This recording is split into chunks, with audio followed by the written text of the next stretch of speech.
So guys, ఇప్పుడే Saindhav movie చూసొచ్చాను. So complete detail రివ్యూలోకి వెళ్ళే ముందు do subscribe to our channel and please encourage us. So plot of the movie వచ్చేసి మనము ట్రైలర్లో చూసినట్టుగానే డాటర్కి ఫాదర్కి ఉన్న ఎమోషనల్ బేస్డ్ రన్ అవుతుంది. 17 క్రోర్స్ మెడిసిన్ అనేది ఎలా తీసుకొస్తారు, దాని బ్యాక్డ్రాప్లో ఏం జరుగుతుంది అండ్ గ్యాంగ్స్టర్స్ లెక్క ఉంటారు. సో ఇదంతా స్టోరీ అంతా మనము థియేటర్లో చూస్తాము. సో ఓవరాల్గా ఏమన్నానంటే ఇట్స్ ఓకే మూవీ గైస్. చెప్పాలంటే వెంకీ మామని చాలా మూవీస్లో నుంచి మనము చూస్తూనే ఉన్నాము. ఈ మూవీలో కంప్లీట్గా ఫుల్ ఆఫ్ యాక్షన్ ఉంటుంది.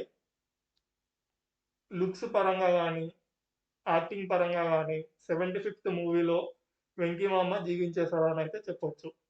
పర్ఫార్మెన్స్ వైజ్ అందరూ చాలా బాగా చేశారు. ఆ చిన్న పాప రోల్ చాలా బాగా చేసింది. నవాజుద్దీన్ సిద్దికీ గారు చాలా బాగా చేశారు. ఎవ్రీవన్ గివెన్ దర్ బెస్ట్ అని చెప్పొచ్చు. సో ఇందులో ఒక్క డిఫరెంట్‌గా ఏమనిపించిందంటే, మనకు ఆల్రెడీ శైలేష్ గారు ఇంటర్వ్యూస్‌లో చెప్పినట్టుగానే రెగ్యులర్ మూవీ టెంప్లేట్ లాగా ఫ్లాష్ బ్యాక్‌ని తీసుకొచ్చి పెట్టలేదు. దాన్ని జస్ట్ మనకి అపియరెన్స్‌లోనే చెప్తుంటారు స్క్రీన్ పైన. అలా జరిగేది, ఇలా జరిగింది, ఏం చేశాడు, ఇలా చేశాడు, అలా చేశాడు, అంత వయలెంట్ సైకో అతను అన్నట్టు చెప్తారు గానీ, through out the flash back తీసుకెళ్ళి అక్కడ ఏం జరిగిందనేది కంప్లీట్‌గా చూపించరు. ఇందులో అయితే చాలా బాగా వర్కౌట్ అయిందని అయితే చెప్పొచ్చు. ఆండ్రియా గారికి అండ్ ఆర్య గారికి పెద్దగా ఎక్కువ డైలాగ్స్ లేకున్నా కూడా వాళ్ళ క్యారెక్టర్స్ అనే దానికి కొంచెం ఇంపార్టెన్స్ అనేది ఇచ్చారు. వాళ్ళు స్క్రీన్ ప్రెజెన్స్ అనేది కొంచెం చాలానే ఉంది. అండ్ ఓవరాల్‌గా మూవీ ఎలా ఉందనంటే just average movie. 'Venky' fans అయితే తప్పకుండా త్రూ ఔట్ ద మూవీ బాగా ఎంజాయ్ చేస్తారు. ఎందుకంటే ఫుల్ ఆఫ్ యాక్షన్ బ్లాక్స్ ఉంటాయి.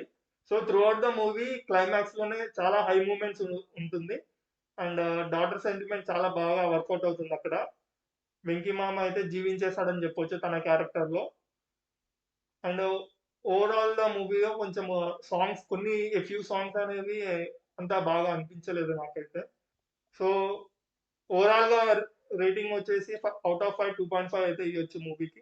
కొన్ని మైనస్‌లు గూడా ఉన్నాయి. అలానే ప్లసెస్ గూడా ఉన్నాయి. సో యావరేజ్‌గా 2.5 అనేది ఇస్తున్నాము. So this is Saindhav review guys. Next రివ్యూలో కలుద్దాం. Until then, do subscribe to our channel and encourage us.